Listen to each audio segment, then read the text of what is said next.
You know what I'm making the film about? No. About anti-Semitism. Anti-Semitism, what's that mean? It means when people hate the Jewish people. No way, man. The Jewish people control the world. Yeah? Of course.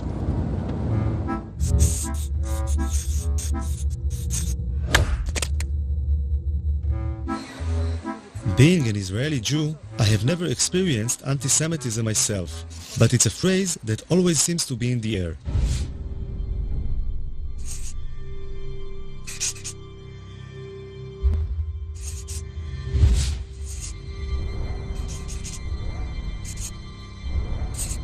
Three words seem to appear over and over again: Holocaust, Nazi, anti-Semitism.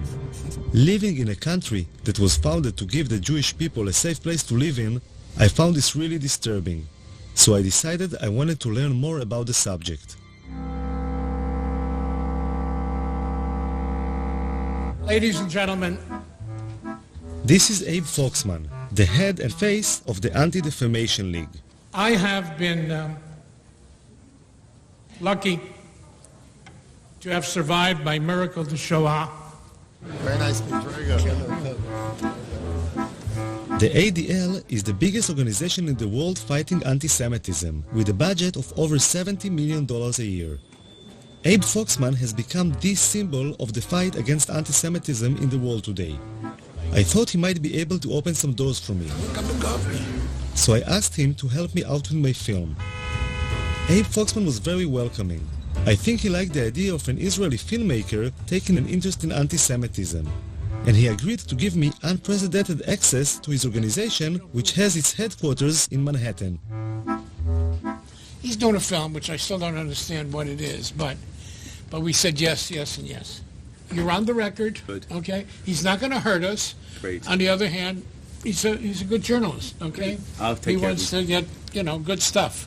Foxman introduced me to some of the senior staff at the headquarters. You can talk to him, too.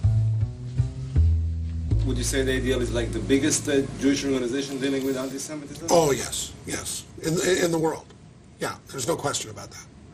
Yeah, certainly in the United States, but I would say in the world. We have all of our 27 offices all over the country with their ears to the railroad tracks. It starts with an insult, a denigrating statement, and at the very top, what you have is genocide. And in between is every bad thing that can happen to somebody. This is my grandmother. She's over 90 years old, and she lives in Jerusalem. I decided to tell her about the film I am making. אני ישראלי, כן? אני אף פעם לא הרגשתי מה זה אנטישמיות. אז אני שואל מה זה בעצם, אני בא ומנסה להבין מה זה. נו, אז עכשיו אתה יודע מה זה? אני לומד. אתה לומד. זו הסבתא שלך יפהפייה, זו אני. Her family emigrated from Russia in the 19th century because of the strong Zionist ideology. The first Zionists came to Israel, or Palestine as it was then, because they thought it was the only solution to anti-Semitism. אנחנו ציונים נלהבים. אנחנו לא נחליף את המדינה ולא נחליף את העם בשום פנים ואופן.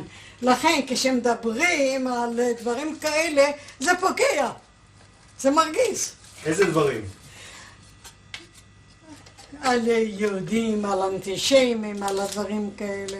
אבל הם אומרים שיש שם הרבה אנטישמים. איפה שמה? אז למה הם לא באים אם יש אנטישמים? אם יש אנטישמים, למה הם לא באים? אז שירגו אותם. מה? אז למה באמת הם לא באים? למה הם לא באים? הם אוהבים כסף, יהודי אוהב כסף.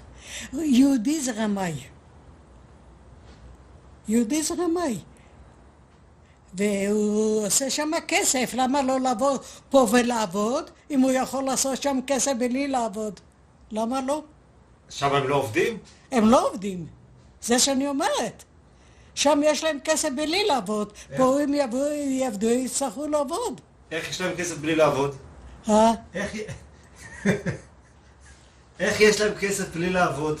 איך עשו כסף? ריבית, מלווה בריבית, ובתי מרזח פה, ויין פה, וזה שם. זה הם יודעים, יהודי יודע את הפוילשטיק האלה. יהודי יודע את הפוילשטיק האלה. אני אומרת לך, אני היהודייה האמיתית. לא כסף מסנוור אותי, שום דבר לא. אבל את מדברת כמו האנטישמים שאומרים על היהודים שהם לא עובדים והם עושים... לא, אני לא מדברת. אני אומרת, הם רוצים להיות שם, שיפסר להם, עד שאולי יבוא מישהו, היטלר אחר ויהרוג אותם, יברחו. מה?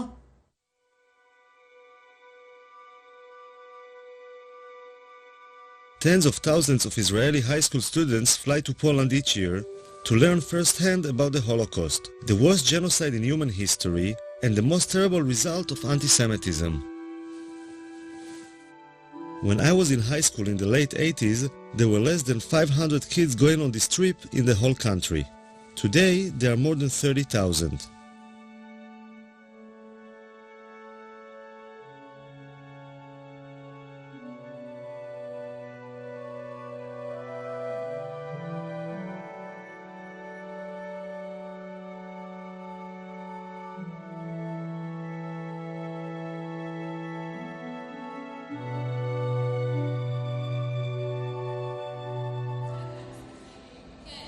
I decided to join them on their journey and their initial preparation, which takes place in Yad Vashem.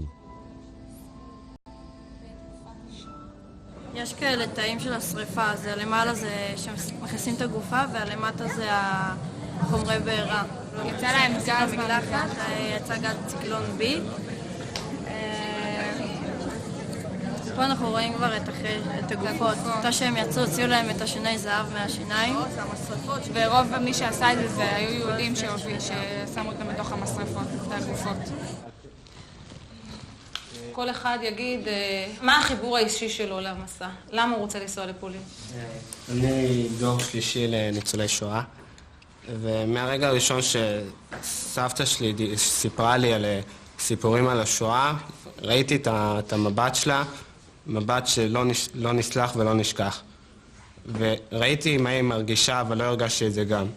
זה בעיקרון מה שאני רוצה להרגיש במסע, את התחושת שלה לא לסלוח ולא לשכוח. The kids are going through a longer preparation for the trip to Poland. The school counselor is in charge of their mental preparation. ותנסו באמת להבין את הקשר בין אז להיום. זאת אומרת, האנטישמיות זה דבר שלא נגמר. בעקבות השואה קמה מדינת ישראל, אבל האנטישמיות זה משהו שיש עד היום, וכל הזמן תקראו עיתונים, יש מקרים אנטישמיים לכל רחבי אירופה ובארצות נוספות. כך שאתם כיהודים, כדור העתיד, ככאלה שעובדים להתגייס לצבא, צריכים לפגוש גם את הצד הזה שלנו. מלבד זה יוצא איתכם גם מאבטחים, יוצאים איתכם מאבטחים. המאבטחים לא יאפשרו לכם ליצור שום קשר עם האוכלוסייה המקומית. תפגשו שם אנשים שלא אוהבים אותנו. תראו, לא אוהבים אותנו. תחשבו שאתם, סלי, גם היום, אני אומרת לכם שוב, גם היום לא אוהבים אותנו שם. זה כאילו האיכות שלנו, שאתה יודע שאף אחד לא סובל אותך, אבל אתה גאה בזה. כאילו מגדלים אותנו מגיל קטן על זה שאנחנו נדע שיש לנו שונאים. לא יודעת, על כל מיני דברים כאלה. ובעצם כשהילד יודע שיש לו שונאים, כאילו מה שקרה בשואה לדורות הקודמים שלו, אז זה גורם לך איזה סוג של כעס לצד השני, כאב, כעס, אפילו שנאה. כולנו יודעים ששונאים יהודים. זה משהו שגם גדלנו איתו כזה, תמיד כזה השנאה והאנטישמיות. תמיד אני לא זוכרת שפעם לא הייתה אנטישמיות. זה יחזק בי את הישראלית שבי, את הציונית שבי ואת היהודייה שבי. אין ספק. ידיעות אחרונות is the most popular and influential newspaper in Israel. I'm curious about the people behind the reports of anti-Semitism I read on a daily basis. אני יודע, זה מגוחך שאני אומר את זה, אבל כולם בעייתיים. צרפת היא אנטישמית, גרמניה היא אנטישמית, המדינות בדרום אמריקה הן אנטישמיות. אני לא רוצה לדבר על המדינות המוסלמיות, זה לא מדברים בכלל. הם למעשה כולם. ליטא נשארה אנטישמית, כל המדינות הבלטיות, אבל גם המדינות במערב, אנגליה היא אנטישמית. זאת אומרת, הם כולם אנטישמים, רק כאמור, יש שקטים יותר ויש בוטים יותר. ולמה אני בכלל צריך להיות אובייקטיבי? הם היו אובייקטיביים? כלפינו לא, הם גם לא היו אובייקטיביים. מה זאת אומרת הסיפור הזה? אבל בתור עיתונאי זה... אין דבר כזה בתור עיתונאי. בוודאי שלא, לא במקרה כזה. בוודאי שלא במקרה הזה. מה קרה? מה המספר? 172,345. זה מספר שאתה לא תשכח. אני הולך איתו כבר 65 שנים. אבא היה באושוויץ 1, אני הייתי באושוויץ 3, ואמא הייתה באושוויץ 2 בבירקנאו. Noach is over 80 years old and is making sure that the future generation of reporters will be just as committed as he is. ירידה זה פחות כותרת מעלייה? פחות. אז עלייה זה טוב. עלייה זה לא טוב, עלייה זה רע. עלייה זה טוב לעיתון. בדיוק.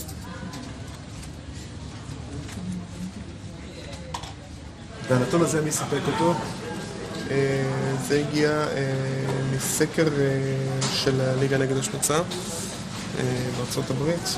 בהחלט שווה לתת לזה מקום די נרחב בעיתון. The headline in the Israeli paper was quite worrying. I wanted to see how the Anti-Defamation League actually fights anti-Semitism. Where the hell is he? Where is everybody? Where's the secretary? They're coming in now. Thank you. They're going to come in. Thank you. Hello. Hello. Have a seat. Didn't say hello. Introduce yourself. Joel Levy. Hello, Yoav. Yoav, very nice to meet you. Let me give you a card. Thank you. Okay. No? You don't have to button your... Why not? It's a working session. Okay, so it's working. So the reason I've asked to sit with both of you is what looks like a spike in anti-Semitic and racist activities or manifestations. Now, New York seems to be at the center, or at least getting the attention. Where do you see it? How do you see it? Well, I've had a lot of meetings with the police department and last week with the mayor to talk about this. There is a wave. There's no question about it. I don't know if it's attached to the time of the year, maybe attached to the presidential election. I'm not quite sure why we're saying it here. Do you have enough resources to deal with all this stuff? No. We're flooded every day with these things all over the country. It's a very big problem. According to the ADL reports from the last couple of years, the average number of anti-Semitic incidents in the US is around 1,500 a year. I'm hoping Joel Levy can help me find a case I'll be able to follow. What I'd like to do is to follow a case. I understand, yeah. Because, every film needs like a drive. Once we have like a case that we can follow, so that would be great. We're going over the fresh data collected over the last couple of weeks to see if there's anything I will be able to film. We have received in the last week or so someone who employment case, someone who wasn't able to take days off for the holiday, someone who is a school teacher and wanted days off for Shavuot, someone who is a nursing student and had some issues with taking time off as well as with taking time off. We also got a phone call from someone who was complaining about a website that had anti-Semitic remarks on it. Mm-hmm. Someone who was complaining about an article in the newspaper who they thought had anti-Semitic undertones. And that seems to be the roundup. And that's what we've had in the last 2 weeks. Those are the kinds of incidents that we've had recently. 5 in 2 weeks. So there's no way to predict. There wasn't anything suitable from the last 2 weeks. So Joel Levy tries to help me to find a case. they're looking for is an incident that they might be able, and they will do all the contact work, but an incident they might be able to follow, to actually see something that has happened, to go to the site, to talk to people there, to show what has happened, the impact on them, how we interact with all of that, and so on. Assemblyman Hickind has a lot of Jewish voters in Brooklyn, and he suggested a case for me. You know, I had a very interesting case just last week. A woman went to a funeral in not too far from here, thousands of people, and she heard a police officer on the phone say something to someone else, something very derogatory about the Jew something to somebody. This woman was at the funeral. She heard this. She was so upset. She wrote me a letter. I could show you the letter. And she called me. Yeah. Okay. Is this the only letter? Yeah. Okay. You want me to read part of it to you? Actually, you could look at it. I overheard a very disturbing conversation that a policeman had on his cell phone. I heard him say very loudly, I wasn't even standing close to him, quote, "I'm just finishing this Jewish shit." Sorry for using this kind of language, but this is the exact quote. I was so offended by the vulgar language, which is never appropriate, etc. And she goes on. I made it that the police officer called the woman. He apologized on the telephone. Hickin thought it was a good case, but the police wouldn't let the officer go on camera, and the Jewish woman seemed to be satisfied that the policeman had apologized. I realized that it might take some time to find a suitable case to film, and the kids had just finished their preparations, so I had to join them and fly to Poland.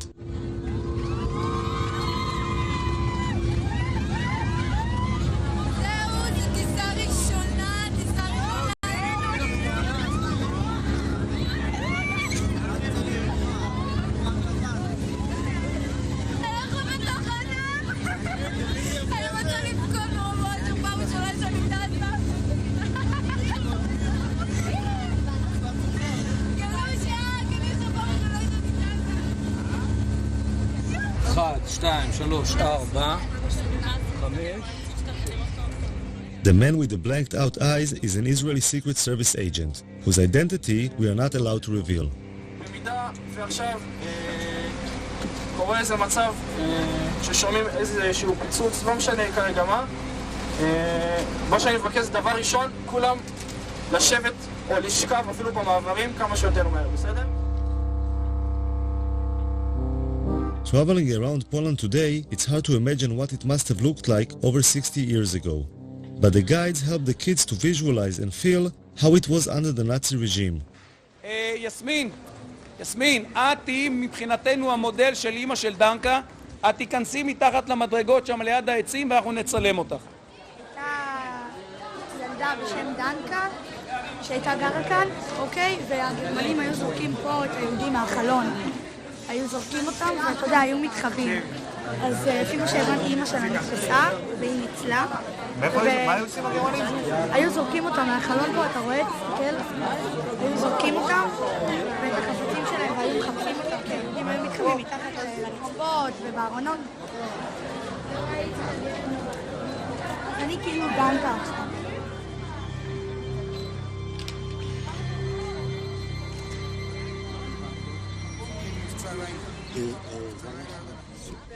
בגטו לובלין. גטו יהודי בעיר לובלין. Izrael? No to mów po Izraelu, a nie tam gadasz jak po chińsku. Ja myślałem, że z Chin jesteście. Kto gada? Izraelcianie? Pytam się skąd, a dopiero jak powiedziałem, że z Izraela, no to powiedziała, że tak. English? הוא מדבר רעות על ישראל, הוא אמר שאנחנו כלבים. הבנתי. בואי כבר, מה את מדברת עם אחד כזה? רוני. למה איתך נתחיל לדבר? רוני.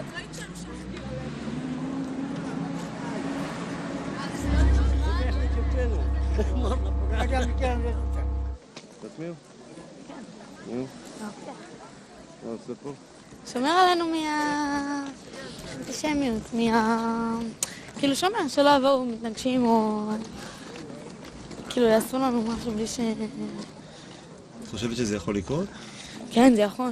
היום בבוקר היינו 3 אנשים מבוגרים יחסית, שרק שמעו שאנחנו מישראל ודפקו לי פרצופים ואמרו שאנחנו קופים וחמורים ועוד שנייה כאילו היה מכות שם. הם לא אמרו שום דבר כזה. לא? לא? הם כן. לא?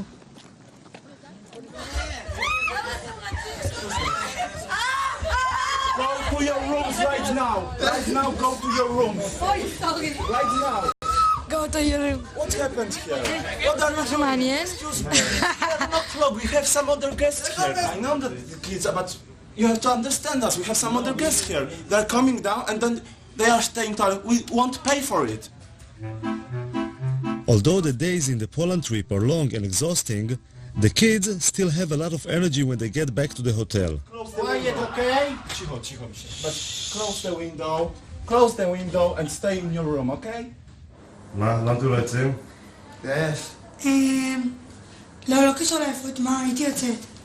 יש ניאו-נאצים, כאילו פה בפולין, שיש סכנה, יש לנו סכנה, כי נגיד הם יכולים לדפוק לנו בדלת בלי שנדע מי זה, ויכולים להתחיל לזרוק דברים מהחלון.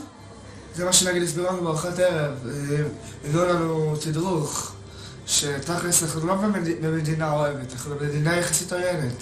נגיד אם יגלו איפה אנחנו עשו לנו פה הפגנות בחוץ, או אבנים יזרקו עלינו, ונגיד לפני שבועיים נכנסו לי פה שיכורים כאילו ניאו-נאצים, התחילו לדפוק פה בדלתות ויחפשו יהודים. ככה כאילו הסבירו לנו אתמול בארוחת ערב. מי הסביר? השב"כ, תשמע, הוא דפוק, אנחנו אוכלים בשרה, פתאום הוא בא, יש לי כמה דברים בשיא העדינות. אתה רואה כזה, אחד כזה, אשכנזי חמוד כזה, פתאום מתחיל לדבר איתך על ניאו-נאצים וזה, כולם היו בשוק, לא יכלו לסיים את האוכל. סך הכל בשביל הביטחון שלנו, אז כאילו, אסור לנו לצאת, ישר אחרי ארוחת ערב אנחנו צריכים להיכנס לחדרים. למה? כי הם אנטישמים. הם לא הכי אוהבים אותנו. בדיוק. ישר אנחנו נכנסים לשדה תעופה, זה קולט שם חיילים, הולכים כמו משטר הנאצי. חיילים הולכים לך כזה ישר כזה, יש להם כזה פרצוף כזה רע כזה.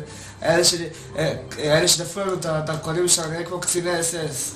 As the kids were facing anti-Semitism in Poland, or at least feeling that they were, a case was reported in Brooklyn that seemed suitable for the film.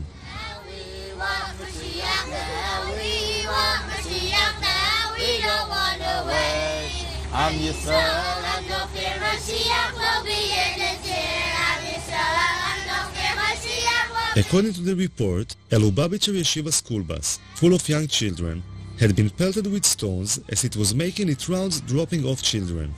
One of the stones had crashed through a window where one of the children was sleeping and landed in the aisle between the seats. A second stone broke a window and barely missed 2 other children. 2 mothers witnessed the incident and gave descriptions of a group of black youths between the ages of 10 and 12. So were you scared? Were you scared? I was worried for the kids. I was worried for the kids more than for me. What, all of a sudden you heard like a big noise? How was it?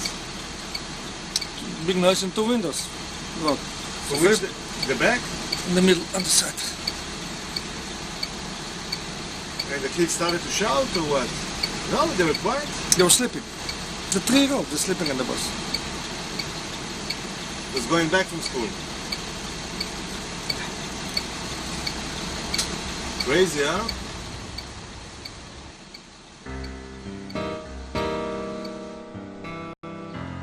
Crown Heights is a mixed neighborhood of Jews and blacks.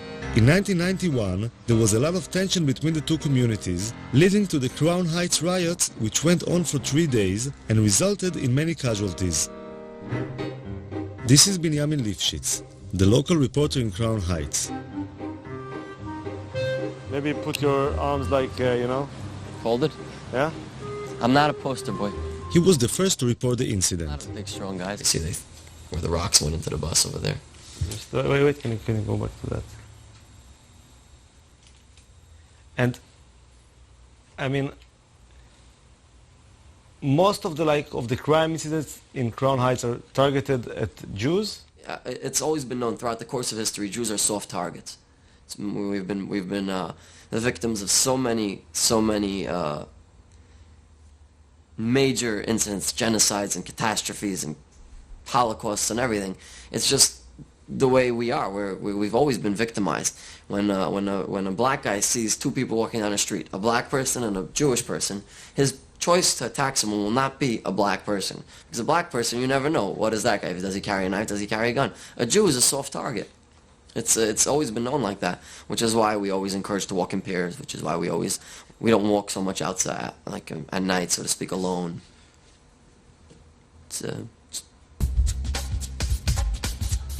I thought I should speak with some of the blacks in the neighborhood to see what they feel about anti-Semitism. I mean, like, there we interviewed this guy, and he told us if there's gonna be like a Jewish guy and a black guy walking in the street, and you know somebody wants to rob, they would go for the Jewish guy because like he's an easier target. Actually, no, he's wrong. They would actually go for the black guy because you go for a Jewish guy, you get more time. Like the lawyers, the judges will actually give us more time if we rob someone of another race. They're going to classify it as a hate crime. Blacks rob each other because you get less time. So it's like a practical thing, right? Yeah, it's a lot of wisdom behind it. And honestly speaking, like, if you wanted to rob a Jewish person, like, why would you rob a Jewish person? Like, you don't never see them with nothing that would make you want to rob them. Like, yeah, especially them up there. They basic, simple. They don't have nothing. And most people like, how could you target out a Jew person like when all of them dress the same? Like, everybody dress the same. They all look the same. So. And I lived around here 35 years. I have never seen a Jewish person get robbed in this neighborhood. Never. But there are kind of incidents between blacks and Jews, right? There are some issues. Well, it ain't really issues. It's like favoritism. They get treated better. Yeah, like the police will treat them better. Yes, they do. If I'm arguing with a Jew, the cops gonna come to me. They're not gonna bother them. They're gonna think I'm the aggressor. They're not gonna think they're the aggressor because they already have like a perception that Jews are more holier than black people. Let me tell you something, another thing, you know. They are supposed to be the chosen ones, but they be in a welfare office and a Section 8 office. They the first one to get any kind of bargain deal on anything. They're the first ones to get any kind of discount or they know the system very well, okay? A lot of times they have all this money coming in the household, but somehow they always figure out a way to manage getting Section 8 or public assistance. Whatever services is available, trust me, the Jewish people are the first ones to find out about it. They're the first ones to utilize it. Actually, they're part of the mind control system that they use through television and the media. The higher-ups. That right there is in a book called The Elders of the Protocols of Zion. That was in like 1898. They was talking about how the Jews will use TV and media and propaganda to control the world and take over the world. So little things like that just, oh man. Who wrote that book? It was a Russian who wrote that book too. Whoever's watching this, Elders of the Protocol of Zion, read it. It gives you an idea, the blueprint to take over the world. It is. It's implementing it right now. It's actually, when you read it, they say it's false. But when you read it, you see everything coming to light. The Protocols of the Elders of Zion describes how a group of old Jews sit around the table plotting conspiracies to take over the world. But that's considered to be like a really anti-Semitic book, you know. It is anti-Semitic to a certain... It's really not anti-Semitic. It's not anti-Semitic. It's like people keep saying things and they really don't know what they're talking about. If somebody's telling the truth, if somebody's telling the truth about something, why does it have to be anti-Semitic? Because it's not in the Jewish people's favor. It's not anti-Semitic. It's just somebody being honest. Facts is what it is. Bottom line. No, but just to put things straight, like this book, the books of the elderly of Zion, the Protocols that was actually, they said it was written by a Jew, actually. So it's really not anti-Semitic. But this book was like kind of a fraud, you know? Yeah, they say it's a fraud. There wasn't such a thing, you know, it's like a bunch of people sitting together running the world, you know. This is kind of bullshit, but you you know. said that's bullshit? That is not true. No, it's like a false book. That's not bullshit. As far as like a bunch of people sitting together running the world. The United Nations is a bunch of people sitting together running the world. So how could you say that's bullshit? No, it's different, you know, because... All right, so... Exactly, there's no difference. You said some like pretty hard stuff about like, you know, Jewish people and stuff like that. No. Hold on, you gotta listen to what let me finish. I mean, like, so maybe when they like see you guys on the streets and they feel like afraid or they feel tension, there is something, you know, like... That goes to what I was telling you before. They don't know us. They never took time to get to know us. She was telling you that they separate themselves from us. They don't want to know us. So when you don't want to get to know someone, you would never... Speaking, you can't. You're trying to manipulate the conversation. No, I'm just asking. No, because we told you we have no problem with them. Hold on. First of all, why wouldn't we be afraid of them also? There's a misunderstanding and there's a lack of communication. How do we know that we're safe amongst them? I mean, talking with them made me realize that living in a mixed community can create a lot of tension that can be easily inflamed. I went to talk about the situation with Rabbi Hecht, one of the leaders of the Jewish community and Commissioner for Human Rights. Even the attack on the school bus. Not every time when somebody calls somebody with a name that you're a Jewish so-and-so or you're a black so-and-so, does that mean that I am a racist in heart or an anti-Semite in heart, or that I'm doing it only because of anti-Semitism? If 5 crimes happen, 5 blacks against 5 Jews, it has to be anti-Semitism. Why? Listen, even if the reason why I hit that Jewish kid is because I knew that he's not going to fight back, or the white woman in this neighborhood was a Jewish woman, I stole her pocketbook because I know it's going to be easy prey. That's not called anti-Semitism. Now, again, you want to put it into some category and lock the guy up for a longer period of time because he saw a weak woman that he grabbed it. But again, I think we have gone a little too far. Many of the anti-Semitic incidents reported by the ADL happened to Orthodox Jews, since they are the easiest to spot.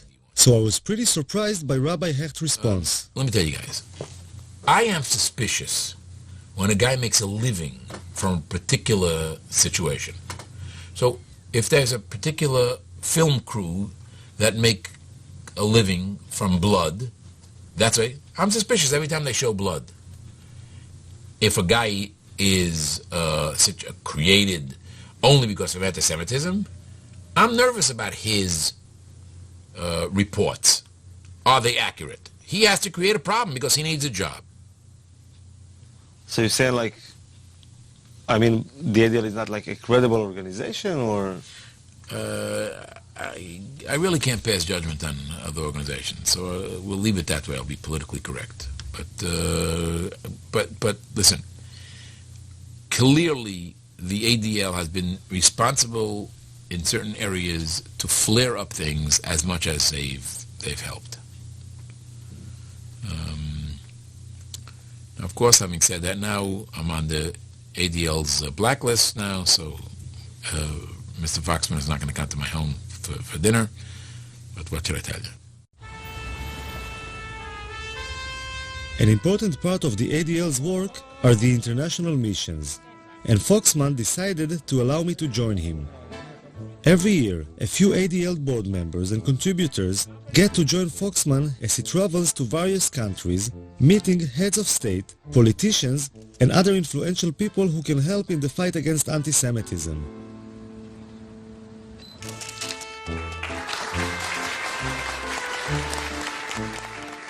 It's like an organized tour, but apart from visiting museums and other tourist attractions, the chosen ADL members get to join Foxman in taking an active part in the struggle against anti-Semitism. You have to debate what is proportionate when someone attacks you. You are serious people, and you're here for serious business, and you're going to see the Holy Father, and everything the ADL does is serious business. The police escort along the way made me realize I was traveling with some pretty important people. I'm seeing the Pope tomorrow. Rodi Friday. Yeah. Good job. I can tell you that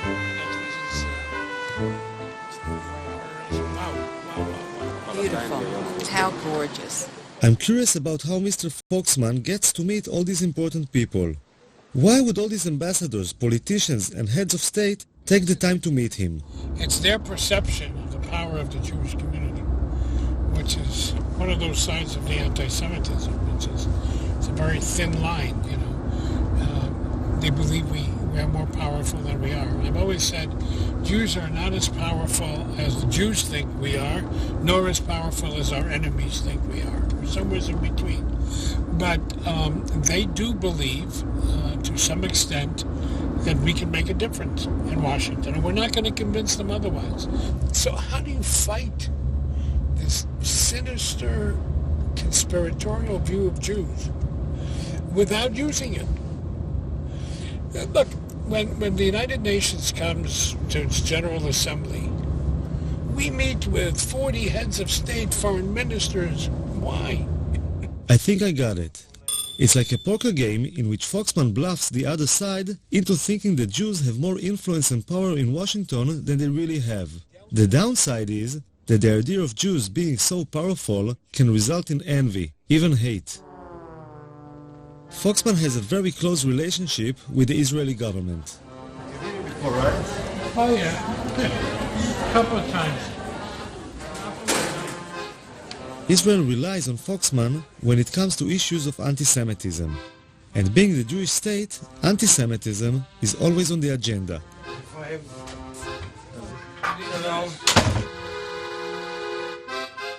Hi, Abe. I wanted to ask you, since we met last, about the issue of Venezuela. Because I heard voices kind of saying it's not so bad, and Latin America is not so bad, but I'm not convinced. And the question You is, have good reason not to be convinced. You have good reason. It is getting worse. Right. And little by little, as long as oil money works. I'm told that by our experts, it's the only, except for Iran, it's the only government-propagated anti-Semitism today around the world. It's a Formally, right. This is quite First within the country and then outside. So are you pressing in any way? We've talked to Jesse Jackson, who has a relationship, but it's not for camera, but there are other plans. We'll talk about it in a minute. So it is. We have a very beautiful view here. The first example of what Foxman is talking about was a meeting with a special advisor to the Ukrainian President Yushchenko. The Ukrainian government would like to distance itself from the embrace of the Russians and strengthen its ties with the West, most especially the United States. They believe that the Jews can become their allies in the US Congress. We come to celebrate your democracy, but we also come with mixed feelings. The history of Jewish people in this country is primarily one of tragedy. We would like to see a more active, a more aggressive approach to dealing with issues of anti-Semitism. It took a long... Foxman is concerned about the Ukrainian government's comparison of the famine in the Ukraine before World War II with the Holocaust. The one thing that you need to be sensitive about is not to link it with the Holocaust.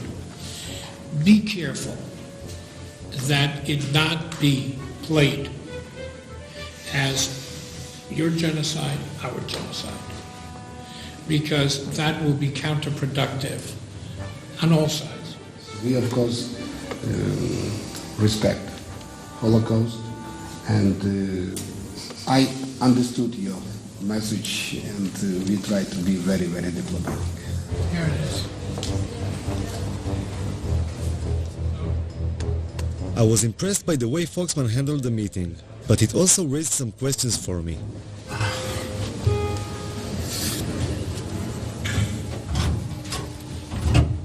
He was kind of pushing him a little bit, huh? He was kind of what? Pushing him. Yes, of course. It's always like that? Yeah? Of course. I wasn't sure how bringing up things that had happened over 60 years ago had any relevance to fighting anti-Semitism today. In order to combat it effectively, I think that you have to take responsibility for anything that happened in the past and then reach the present and then go forward. With your husband, when you quarrel, sometimes you need to give some slack to get what you want. No? You always I bring tough? up everything from the past. 50 years. What his mother did. Absolutely not. No, that's not the American Jewish way. I don't know about the Israeli Jewish way. Give them the guilt trip. That's, yeah, absolutely. We need to play on that guilt.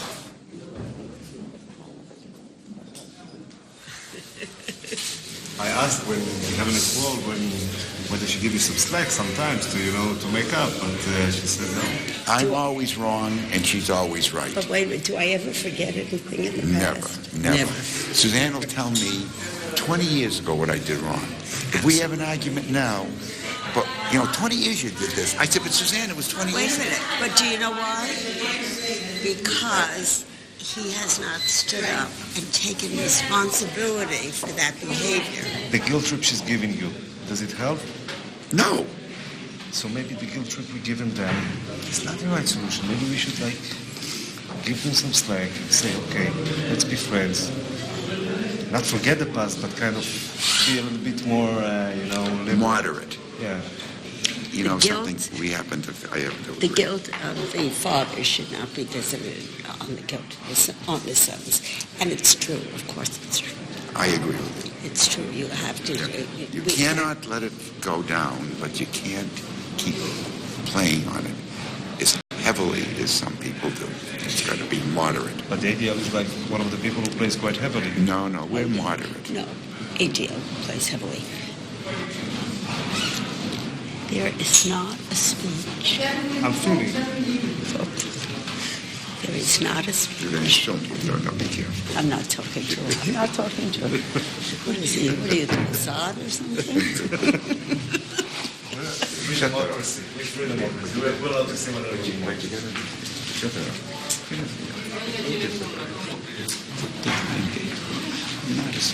I was fortunate. Мои телефоны не забудьте ваши. I'm passionate, believe me. I like as much.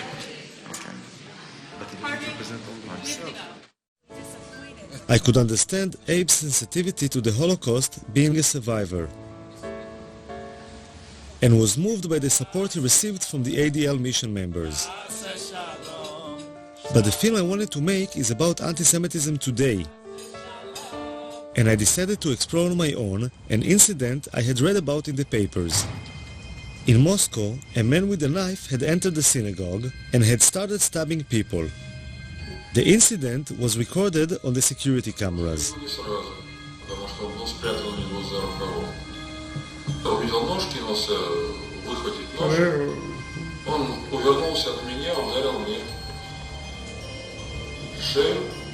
Раздались истерические, неестественные крики, как убивает человека. Мы все бросили монету и выбежали из дома.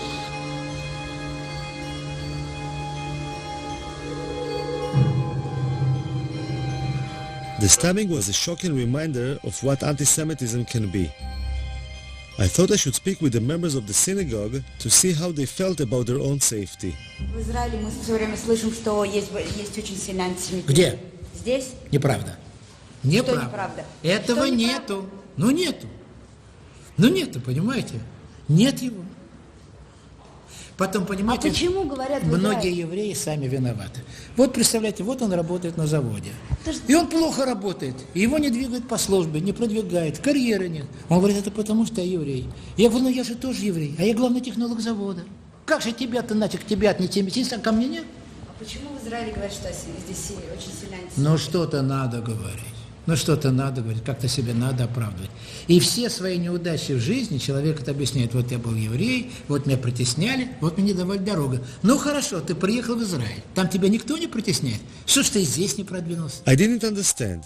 How come these religious Jews who go to the synagogue every day and are such easy targets for anti-Semites don't seem so concerned about their personal safety?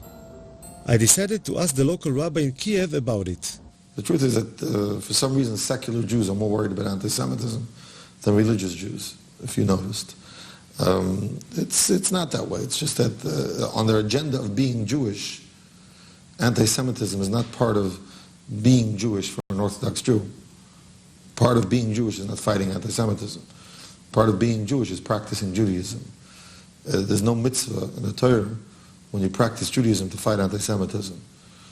At the same time, fighting anti-Semitism is something that's important for the Jewish people, for Jewish communities throughout the world. And very often, people that are not practicing, like you say, that's where they find their thing. So they'll, express their Jewish identity in a way that they'll be fighting anti-Semitism and thereby helping the community, in its fight for anti-Semitism. The rabbi said that it is actually an issue of identity. I wanted to know if Suzanne and Harvey Prince would agree with this theory. Yeah, you can't film this because, I do think that the ADL helps to reinforce our Jewish identity because we're not Orthodox and we don't have a religious Jewish life. The ADL provides a forum to be Jewish. I mean, it certainly is 99.9% Jewish, and it gives us an opportunity to explore being Jewish, to look at Jewish issues, and it does reinforce our Jewish identity.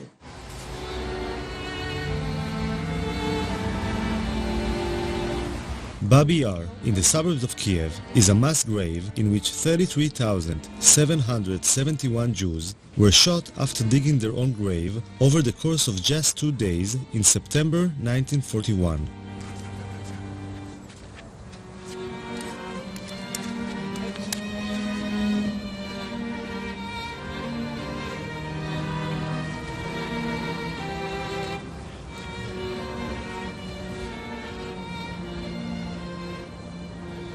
I think the worst thing for me, standing here, is that it could happen today. Oh, God. I agree.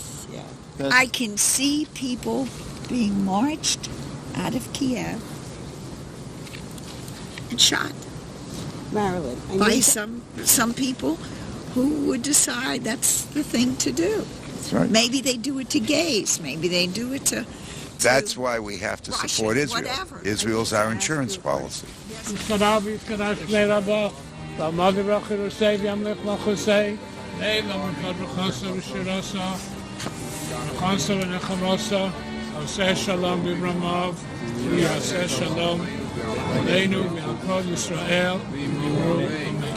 it was a question of the continuing existence of Israel, would you move to Israel? Yes, in a minute.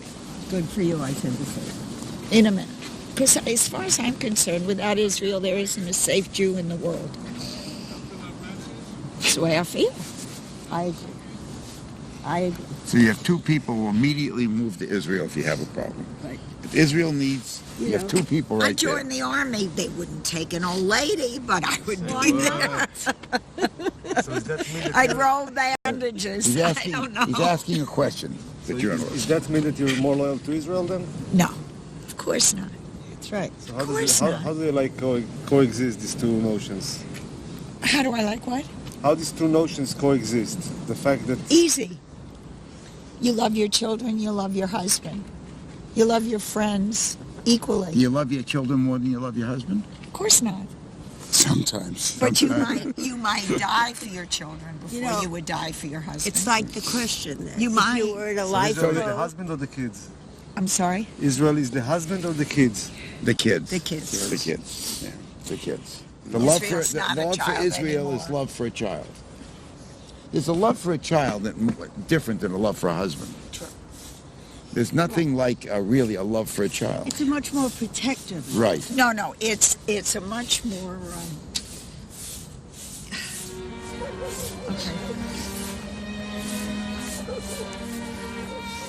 According to the ADL mission members, Israel is a child which needs their support, but is also their insurance policy in case something terrible should ever happen again. But at this particular moment, this insurance policy was busy being a teenager making its way to Maidane concentration camp near Lublin.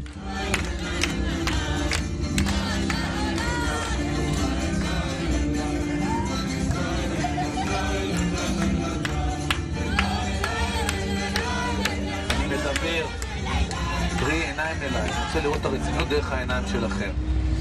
אנחנו עוברים לשלב הבא של הרצינות, השלב הבא של תשומת הלב, אנחנו מגיעים למיידניק.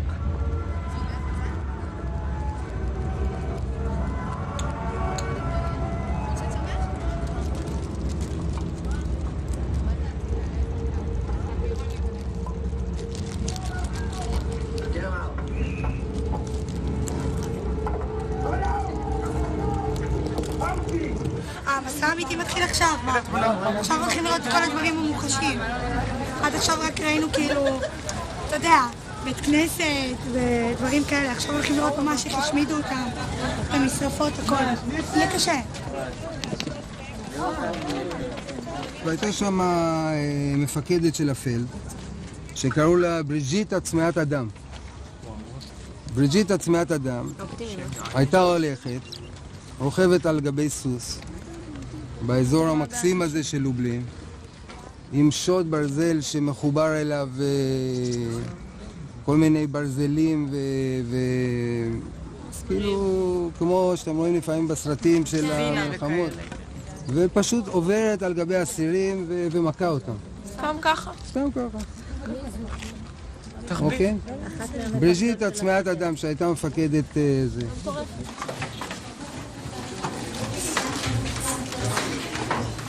עכשיו, כמו שהסברתי קודם, שליש מהנרצחים פה נרצחו בגז, ושני שליש פחות או יותר נרצחו על ידי התת-תנאים שהם היו צריכים לחיות פה. לכו.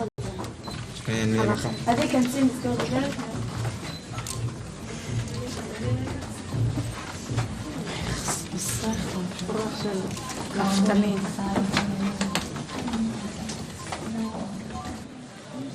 מה אתם מדברות?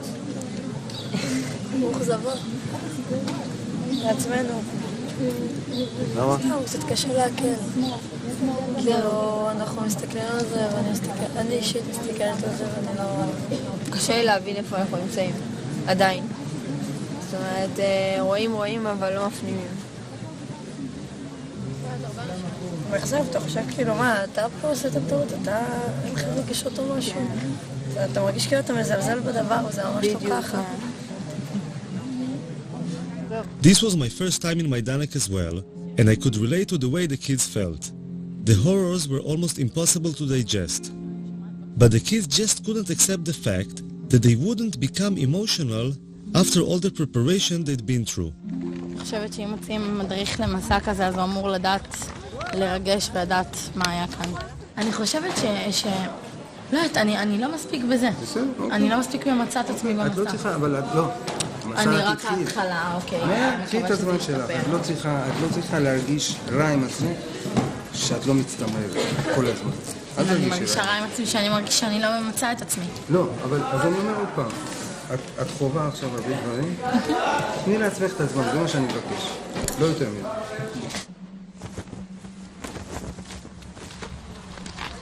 ובאמת, אני נותן לך טיפ שתמשיך לעקוב אחרי הגברת בהמשך.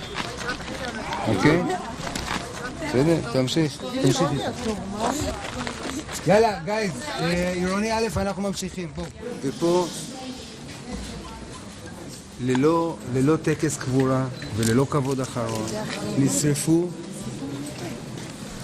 נשרפו מושמדי פה בתנורים האלה. האפר שלהם שימש לדישון אחר כך לגרמנים. הם ניצלו את היהודי מהעבודה שהוא נכנס במחנה העבודה.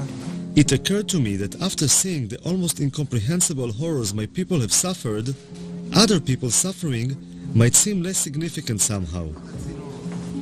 I wondered if any of the kids felt this way too. יכול להיות שזאת הבעיה שלנו בעצם. שיש לנו את הרף הגבוה הזה, ופתאום אנחנו רואים בחדשות שהרסו נגיד לערבי את הבית, שצה"ל פוצץ, אז אנחנו אומרים, לא נורא, לנו היה דברים יותר גרועים. אותנו לקחו ברכבות וגרמו ליהודים לראות ביהודים. זה כבר נראה, יכול להיות שזה... אני דווקא חושב שאני אחרי... כי וואלה שאני... כי וואלה שאני רואה את זה בטלוויזיה, זה לא מפריע לי, כי אני כאילו אומרת, בסדר, לא, הערבים האלה יש להם הרבה בית. Nofar was not the only one thinking about the Israeli-Palestinian conflict in relation to anti-Semitism. Professor Norman Finkelstein, a Jewish academic from DePaul University in Chicago, has written a book called The Holocaust Industry, in which he accuses parts of the Jewish establishment of making cynical political use of the Holocaust. Dr. Finkelstein, you have some visitors? Whenever Israel faces a public relations debacle or comes under pressure to resolve the Israel-Palestine conflict, they start up this extravaganza called the new anti-Semitism. As it's usually understood, anti-Semitism means an irrational hatred of Jews, born simply of the fact that they are Jewish. But that's not what's going on. Here it's a hostility born of the fact that the state which claims to represent them is engaged in quite brutal violence. I'm sure lots of people I meet have this, what you say, deep down inside, they have this kind of queasy feeling about Jews. I'm sure that's true. But did it have any real substantial repercussions on me in life? The answer is just no. There's a kind of pathological narcissism, navel contemplation. When you are the richest, wealthiest, most successful ethnic group in the United States, you've got the world on a platter, and you sit around and you're talking about anti-Semitism. It's just kind of shameful, I think. At the time I first interviewed Finkelstein, I didn't realize what a controversial figure he was in the eyes of the Jewish establishment. Finkelstein, the son of Holocaust survivors, has been labeled a self-hating Jew, a Holocaust denier, and a madman. I had interviews stopped at the very mention of his name. I know if you Google Norman Finkelstein and Holocaust denier, nowadays you'll get about 10,000 websites. Well, if I'm a Holocaust denier, I would have to be certifiably insane. I would have to be clinically insane. Because, given who my parents were, for me to be denying the Nazi Holocaust, I'd have to be clinically insane. So you have to judge for yourself. You may disagree with me, but is it your impression that I'm clinically insane? Now, if you think I'm not, then you have to wonder, why are those 10,000 websites saying that? Recently, there's this talk about the new anti-Semitism, which is very related to Israel. And I've been heard that from Jews outside of Israel, saying Israel is the cause that anti-Semitism is now, that we are suffering from anti-Semitism. Well, I would say that is nonsense. That comes from insecure Jews. I think people use Israel as an excuse to rationalize and legitimize, because in many places of the world, anti-Semitism is not acceptable. It's not polite, it's not proper. But if you can camouflage it, if you can find a platform of a news event, of a political discourse, then you use it. And we find every time there is conflict in the Middle East between Israel and somebody else, the level of anti-Semitism spikes. Why? Because the anti-Semites come out of their woodwork, and now they can express themselves in their anti-Semitism in what they consider a legitimate, licensed way. Strangely enough, Foxman and Finkelstein agreed on one thing, which is that most anti-Semitic incidents nowadays fall under the category of new anti-Semitism. The difference is that Foxman says that anti-Semites found a new target called Israel, to which they could express their anti-Semitism, while Finkelstein believes that saying that is a cynical misuse of the term anti-Semitism. But attacks on the ADL seem to be coming from all directions. So today in America, there are two professors who are saying that Jews are more loyal to Israel than to America. Mearsheimer and Wald. See, this is what Mearsheimer and Wald. Mearsheimer and Wald. Steve Wald and John Mearsheimer are two academics from the universities of Harvard and Chicago who wrote a book called The Israeli Lobby. They claim that there is a lobby in the US whose role is to support Israeli policy even if this policy goes against the interests of the US. The role of the ADL in this lobby is to silence those who criticize Israeli policy, saying they are actually anti-Semites in disguise. Walt and Mearsheimer were invited to Israel by Gush Shalom, a left-wing Israeli organization whose head is Uri Avneri, a former parliament member and a peace activist. I was very happy that they accepted our invitation and agreed to come here. Actually, we were a little bit afraid in the beginning that there may be some difficulty to get them into Israel, especially after what happened to Professor Norman Finkelstein, who had been arrested and kept in prison, actually, and then deported. Steve and I have traveled all over the United States, and we've traveled all over Europe talking about the lobby. I have honestly been struck by how little evidence we've come across of anti-Semitism. This is not to say that we don't run into lots of people who are critical of Israeli policy and shake their head at what the Israelis are doing. אבל לנו כישראלים זה לא טוב שיש לנו בעצם את הלובי הזה מאחורינו שם? כתושבי ישראל שגרים פה בעצם. קודם כל, שאלה מאחורי מה? ומי זה אנחנו במקרה זה? הלובי הזה תומך בימין הישראלי, הוא מאולמרט ימינה, חביבם הוא ביבי נתניהו, וימינה מביבי, מעבר לביבי נתניהו, הימין הכי קיצוני. כאשר הייתה ממשלה שמאלית כאילו, היחסים היו רעים מאוד. ההתלהבות צנחה. כוונות מאחורי הארגון הזה הן כוונות טובות, לא הבנתי שהאמינות זו מטרה טובה. אני כבר לא יודע, לא בטוח. אני כבר לא יודע, אני לא יודע מי משרת פה את מי. אנחנו אותם או הם אותנו. אם אנחנו מכתיבים להם מדיניות, או שהם, כמו שאמרת קודם, או שהם מכתיבים לנו מדיניות. אף אחד מהם לא לוחם באנטישמיות.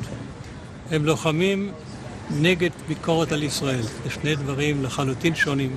כמעט שאין אנטישמיות באמריקה, זה אגדה. אין, ממש אין. לו הייתה, גם השדולה הייתה מתנהגת אחרת. אין. התופעה הזו שנקראת אנטישמיות היא קיימת רק בתקשורת הישראלית, ועל ידי כל מיני פונקציונרים יהודים בעולם שמתפרנסים מזה, שהם לוחמים באנטישמיות. איפה יש אנטישמיות? אין כלום. מעולם ישראל מצבה של היהודים באמריקה, מצבם לא היה כמו היום. מה, אנטישמיות זה המצאה ישראלית? המצאה יהודית? אנטישמיות? אנטישמיות היום? מידה רבה, כן. כל אחד פוחד מאנטישמיות בגלל הזיכרונות ההיסטוריים, והיהודים מפוחדים תמיד. באמריקה היהודים, כמה שהם חזקים וכמה שהם מושלים באמריקה למעשה, הם פוחדים מהצל של עצמם. כל רגע, אחרי כל עץ, מסתתר אנטישמיות. בולשיט, אין דבר כזה. אנטי-ערבים, אנטי-מוסלמים, אנטי-שחורים, אנטי... מה שאתה רוצה. אנטישמים? פשוט אתה צריך זכוכית מגדלת למצוא אותם, ויש כאלה שהולכים עם זכוכית מגדלת, כמו שרלוק הולמס, ומוצאים אנטישמים. Abe Foxman's spokesman, Ari O'Sullivan, was the last person I expected to see at the event. What was he doing here? Look, Abe, they mentioned the ADL a couple of times in their talks, and like I told you, they were false, these things. And I went up to Walt, but he was surrounded with people. I said, listen, I'm from ADL, Ariel Sullivan, and those two things you said about the ADL are incorrect. I got a lot of interest from the foreign press. I don't know about the Israeli media, though. Was there Israeli media here? אני מהליגה נגד השמצה. זה שהזכירו כל הזמן, ה-ADL, ה-ADL. לא, אתה מהליגה. אני הדובר של הליגה. מי אתה? דובר בארץ? כן, אתה מגוש. אני מגוש שלו? למה הבאתם אותו? את מי? את שניהם. זאת אומרת, למה הבאנו אותו? אנחנו חושבים שמה שהאנשים האלה עושים זה פשוט פעולה הכי מבורכת שיכולה להיות. לא לגבי השמצה או לא השמצה. לגבי אי פעם להגיע למצב נורמלי ומאוזן באזור הזה. יש לכם כסף להביא אנשים כאלה פה? אמרו לי שגוש שלום זה ארגון קטן, שולי כזה. גוש קטן. אבל את הקצת כסף שיש לו, הוא מנצל לדברים החשובים ביותר. והדברים החשובים ביותר זה להגיע סוף סוף אי פעם לאיזשהו פיוס בין הפלסטינים לבין היהודים במזרח התיכון. והדרך היחידה לעשות את זה, זה לגרום שהמדיניות של מי שתומך בישראל, לא משנה מה היא עושה, שהמדיניות הזאת תתחיל להיות קצת יותר נורמלית. זה לא מקרה שהאנשים האלה הוציאו ספר שכל העולם רעש ורגש בגללו. I don't know if the whole world was shaken by Walter Mearsheimer's book, but the Jewish establishment certainly was. Why do two such established, credentials, respected academics engage in such a shoddy piece of work on what subject? At the annual ADL convention, the Israeli lobby book was the center of attention. In the Foreign Office in Israel, there was a 3-day convention dealing mostly with the issues raised in the book The Israeli Lobby. Never before had the question of whether anti-Semitism and anti-Zionism are the same thing seemed so important. Experts and speakers from all over the world said the same thing, that those who attack Israel are doing so simply because they are anti-Semites in disguise. We thought people who would hate us, who would be our enemies, would be thugs and lunatics yelling kike, and instead they're soft-spoken college professors explaining to us how we have the apartheid state. We were unprepared. So let this conference draw a line in the sand. If you're an enemy of the Jewish people, then we will fight you with all our might for ourselves and for our children and for our children's children. Who would we be if we did not? And we will prevail.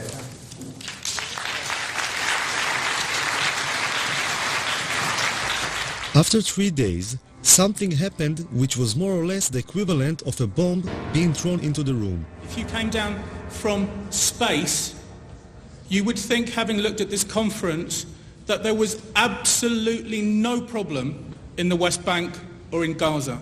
One element of the reason why so many people around the world are angry with Israel is because of the continuing settlement and occupation of Palestinian land, and because Israel, which has state power, has not done enough to end the occupation. One of the reasons. Such an occupation cannot be sustained without racism, without violence, and without humiliation against the people who are occupied. Thank you. I don't get it. I just don't get it unless you were ironic.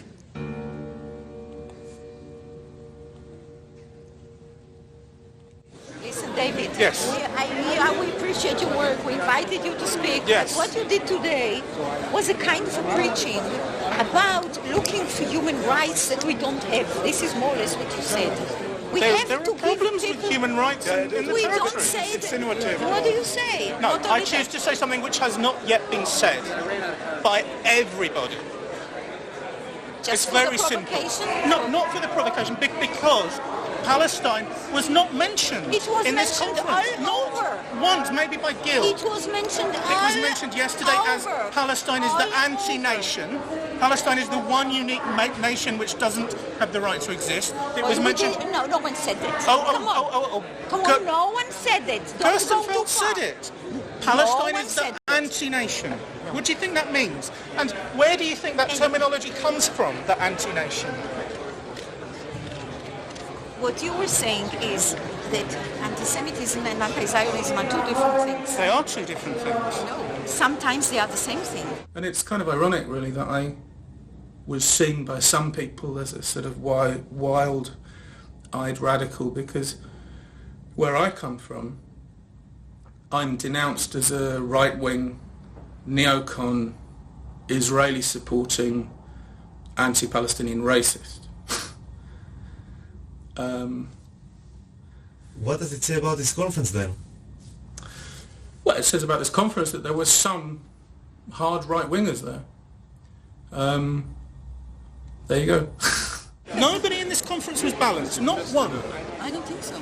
Speaking with David Hirsch made me realize that it is very difficult to represent any other approach in the Jewish world. Those who try to say anything different are being silenced. And Dina has a go at me for not being balanced. You hinted too much. You were not explicit enough. Should have more time, maybe. Hirsch was right. The occupation as a possible reason for justified criticism was not mentioned. Many Jewish people see anti-Semitism as a force of nature. It has always been there and will always be there. It will just take on different shapes and forms. I find this difficult to accept. This is a conference about people around the world blaming Jews as the worst human rights violators on the planet. And the people who support Israel are now under attack as supporting the colonialist apartheid state of Israel. This is a warrant for attack on Jewish people. It is internationally recognized that anti-Zionism is sometimes anti-Semitism. You know what? And who As an Israeli, this is the only thing that gives me hope, to differentiate these two. Why? Because otherwise there is no hope. Otherwise, this is a doomed... But this is closing your eyes. This is a doomed, You're right. fatalistic But approach, you're closing your which eyes. gives us no hope at all. But you see what he's doing? He's doing exactly he has the problem of the left. And here's the problem. Here's the problem. This analysis. This is just like the wife who's beaten by her husband, who goes to the psychiatrist and she says, it must be something I did, because if it's not something I did, then it's hopeless. Then he's a madman. Well, you need to find something you did to cause the hatred against you. But guess what? It's nothing that you did, and it's too bad. You are in chaos, and the world is dangerous, and Islamism, funded by the Saudis, is teaching gazillions of people around the world that you are evil before you came to Israel. So this is your problem. You're exactly right, and you don't want that to be true. Maybe they're right. Maybe I'm just naive. Maybe all those people who criticize Israel really are anti-Semites in disguise. I'm heading to Chicago to speak with John Mearsheimer, co-author of the Israeli Lobby. I hope to have the courage to ask him if he is really an anti-Semite in disguise.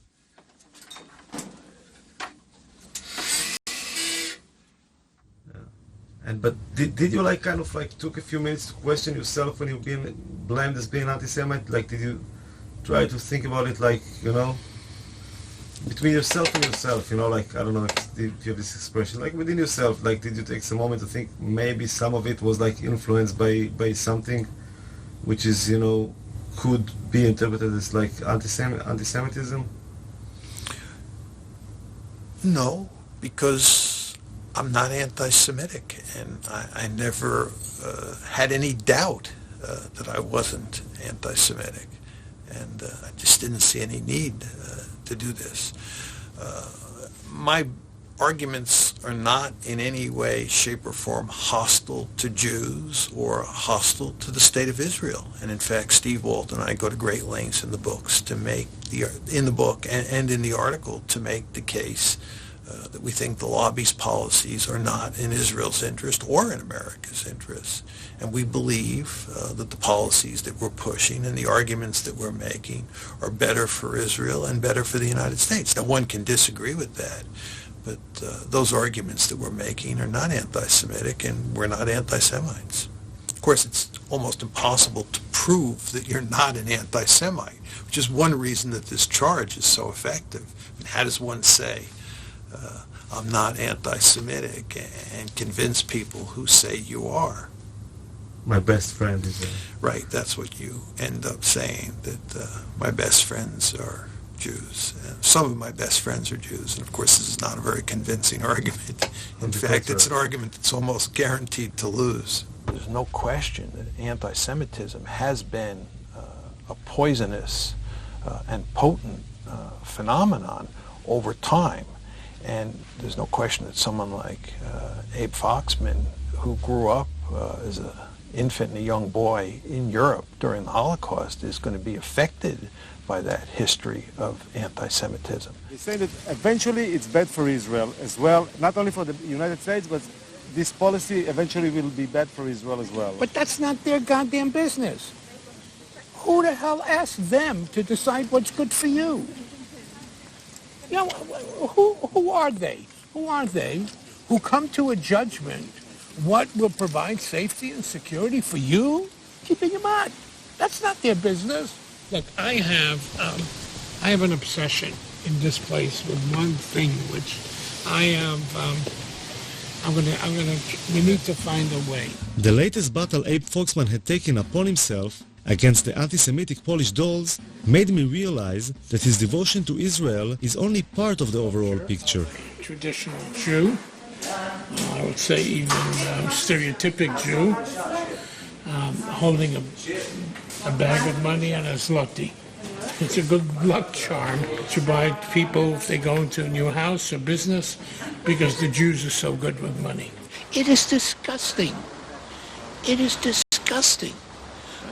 And now, in the economic crisis, you want to know how serious Jews and money is? Jews are money. Is that what you want? But somebody's losing money. It's not a bad thing, You know what? We're in Auschwitz. Those are the things that paved the stones to lead to Auschwitz. Because if Jews have money and you can get rid of the Jews, you can get their money. What kind of a good thing is that? Foxman is like a very sensitive radar for Jewish issues. The memory of the Holocaust is always in the background, like a warning sign of what can happen if things are not dealt with at the right time. I want to ask you a question. Look over here. Do you see a Holocaust coming? It's crazy. There's so much hunger, so much starvation in the world. So many people are suffering. And you want me to get excited about some idiot painting a swastika somewhere? Finkelstein lost his job at the university because of what he claims was pressure from the Israeli lobby. Then he was denied entry to Israel because he was, as the authorities described, a security hazard, which being Jewish himself is probably unprecedented. Finkelstein reminds me of the biblical prophets of doom, who were always being pelted with stones for saying things nobody wanted to hear.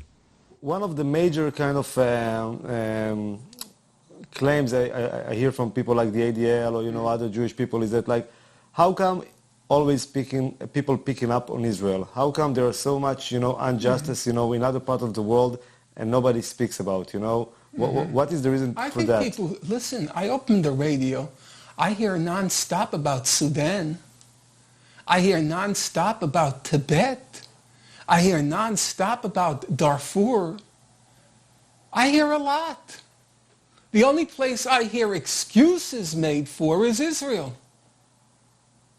That's the place where I hear excuses. And we do have to remember, it is the oldest occupation in the world. 40 years really is enough. It's older than you. It's older than you, the occupation. Doesn't that kind of stun you? The irony is that the Nazi Holocaust has now become the main ideological weapon for launching wars of aggression. Every time you want to launch a war of aggression, drag in the Nazi Holocaust. It's the suffering then used as another pretext or excuse to humiliate, degrade, and torture the Palestinians. That's the problem. The suffering comes as a package. It then comes, here is the suffering, now we blow up your house. Here is the suffering, now we take your land. Here is the suffering, now we drop artillery shell or shoot artillery shells at your villages. It's a package deal with Israel and its American supporters. It's not just suffering. It's suffering which is then wrapped in a club.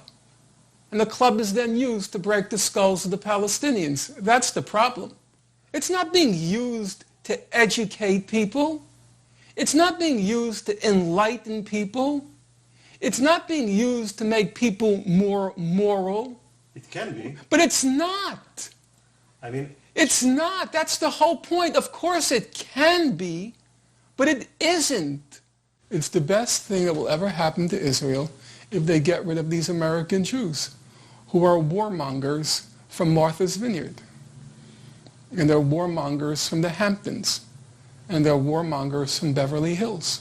And they're warmongers from Miami. It's been a disaster for Israel. It's the best thing if they can ever get rid of this American Jewry. It's a curse. For Finkelstein, Foxman is the main enemy. You see? That's why you're not going to get people's attention, for things like that. Some people laugh. You comparing Foxman to Hitler, that's kind of... It's an insult to Hitler. Hitler at least didn't do it for money.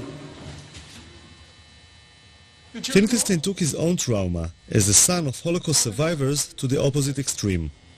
When I asked him if he had any sympathy for the Israeli victims as well as for the Palestinians, he compared Israeli casualties to the German casualties in World War II. You're funny. I have to tell you, you're funny. Why you come from a society in which everyone calls everyone a Nazi, right?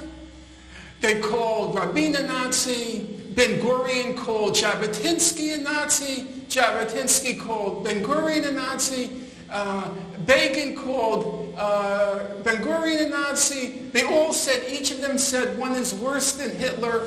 That's the whole language of your society. It's also the language I grew up with. Everything in my house, the food worse than Auschwitz, the clothes worse than that. That's the house you grow up in. And all of a sudden, you get so pious when they go like that. Your whole society is like that. Why was Rabin? You don't remember when they made Rabin with the SS before he was shot?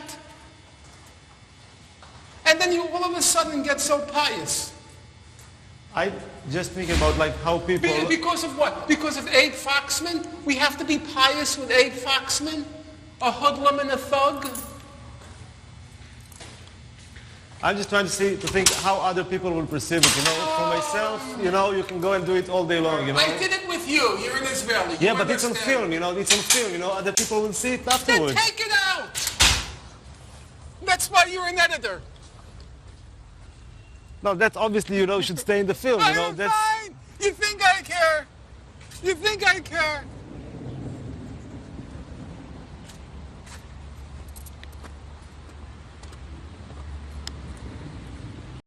So you like the neighborhood? Very much. Look at the breeze. The last time I was with Foxman was in Auschwitz. The Israeli army sends its officers on a Poland trip similar to the one the kids are going through.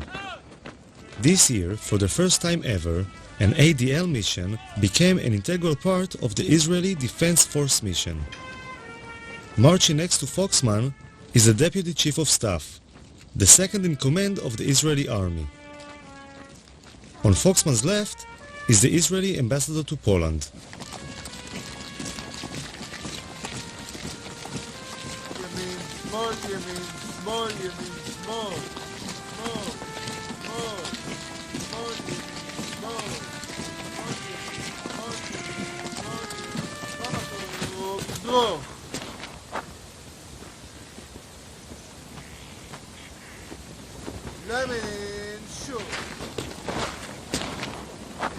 This is the biggest cemetery in the world. In the world. Poland? It's not the Jewish cemetery, but it's the biggest cemetery ever. 1.5 million Jews. But they're 3 million. Yeah, but this place was the worst.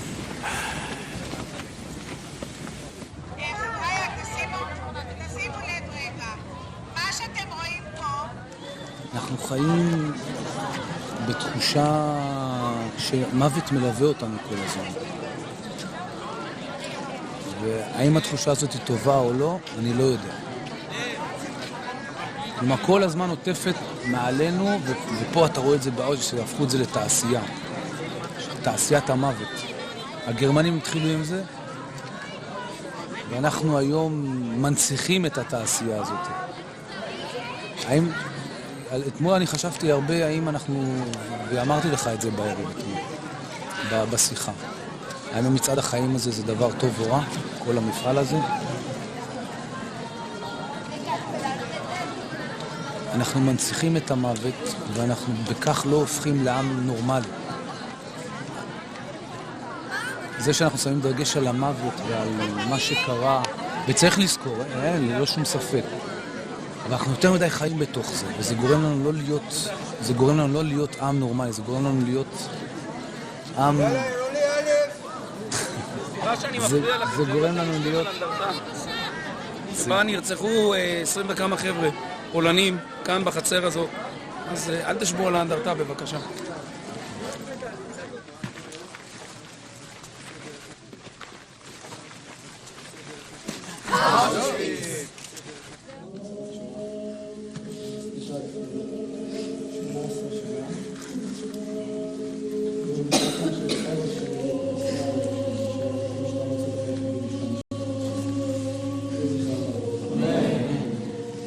סניה גירשפונט, שאין את שנת היא רצחה,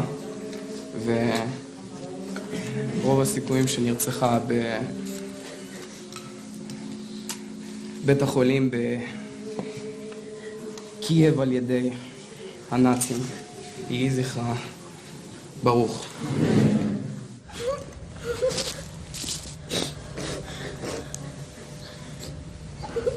היו הרבה מזוודות, שעל כל מזוודה רשום שם. הם היו בגדים של תינוקות, כפפות, חולצות, מכנסיים. היה הרבה זוגות נעליים של ילדים ושל מבוגרים. היה הרבה סירים, גלחץ לנעליים, מברשות שיניים, כל רכוש קיומי כאילו בסיסי.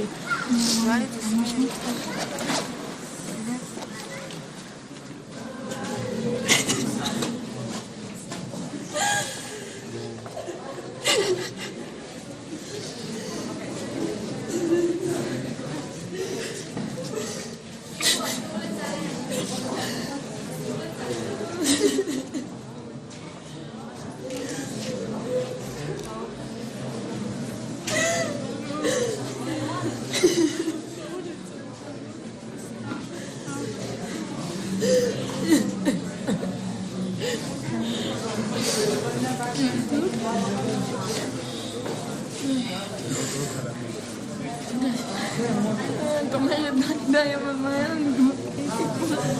זאת כלום, חיכיתי עוד מעט תסכימו אותם.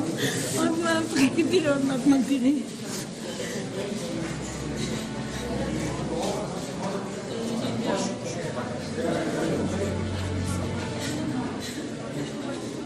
זה עכשיו זה שרוצחים לך בגלל הנאום שלך, זהו, עשר בגלל הנאום שלך, שאתה לא עשיתי כלום. שאתה לא עשיתי כלום.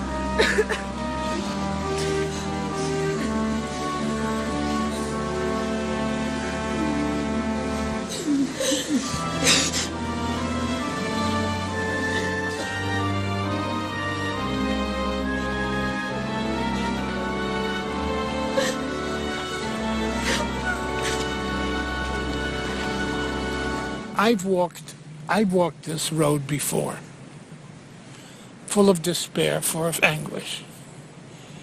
To walk and feel the strength behind you of 150 officers of all the levels of the Israeli army, I walked with pride.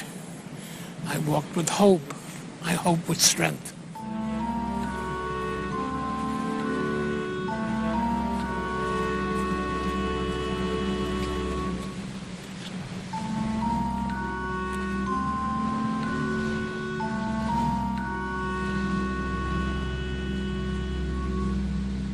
כאילו כשאתה רואה את זה, אתה אומר לעצמך, וואי, בא לי לרצוח את כל מי שעולה לזה. אבל בעצם לא.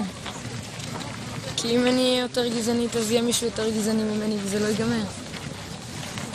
אבל את מי בא לך לרצוח? את מי בא לי לרצוח? את כל אלה. מי זה אלה? הנאצים. הצוררים האלה.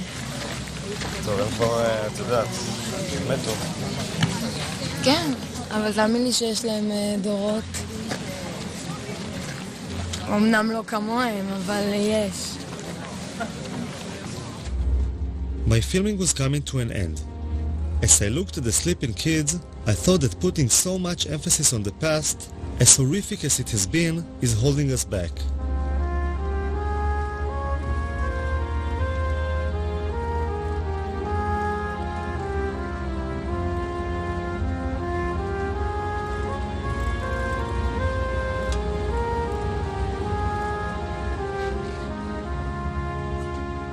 Maybe it's about time to live in the present and look to the future.